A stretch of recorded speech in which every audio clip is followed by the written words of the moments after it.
next question we have. How do you co-parent with a 2.5-year-old post an affair? It's tough to manage all the things. Yeah. This one I can relate to. Again, I think I've said it in, some to response to some of the previous questions.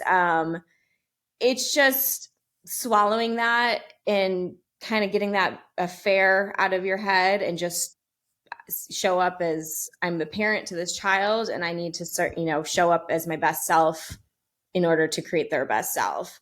And it's kind of putting the differences aside. Like again, work with a coach, which work with a counselor, have those conversations with your ex.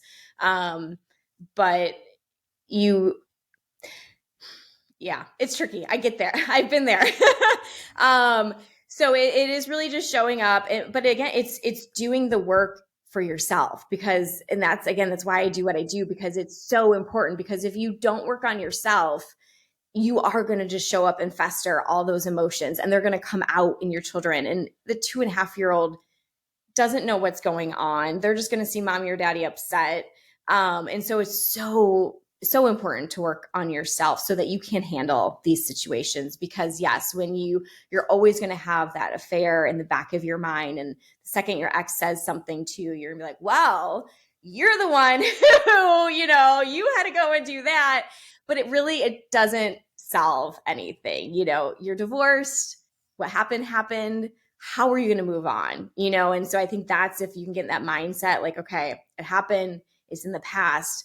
Keeping those thoughts is not going to serve me. It's certainly not going to serve my child who doesn't even know what's going on. So how can I just show up as my best self and really work on yourself? And eventually you realize, like, though that infidelity, that was part of that person's problem. It's not your problem. That's something they need to work on. Yes, unfortunately, it probably, played factor in the divorce.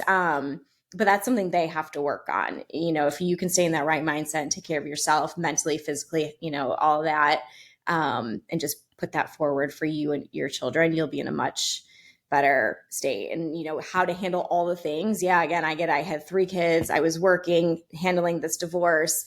And it's a lot. And it continues to be a lot. I mean, co-parenting is hard. Just because you're divorced doesn't mean it's going to get easy.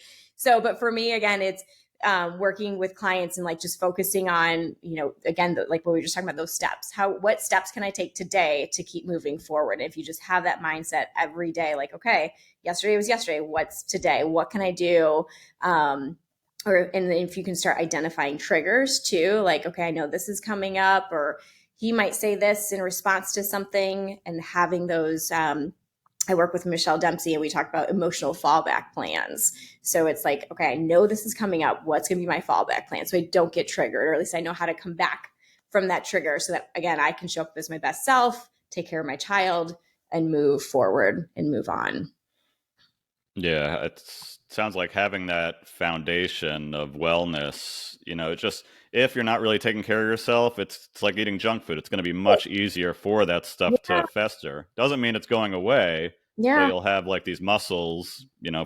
physically and mentally that'll help you push through it. Yeah, well, and it's just like if you're, and I'm not even saying, you don't have to be a bodybuilder or go run marathons or anything like that, but just like you said, those small steps of even just if you're going to get triggered, be like, let's go take a walk. I just need to breathe. I need to move this energy around. Grab your kids. Let's go out and take a walk, or if you can by yourself.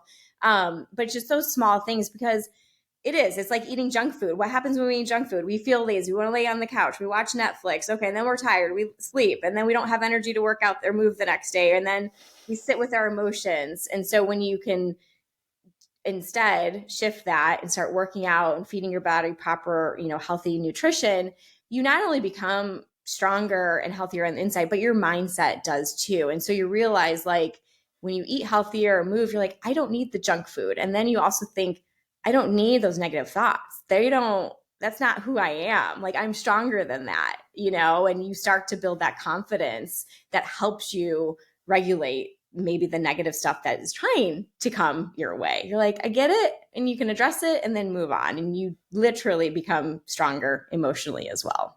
Great place to end on. Lauren, thank you so much for being on the podcast today. Can you let people know where they can find you? Yeah, thanks for having me, Rob. I am on Instagram at Your Divorce Bestie.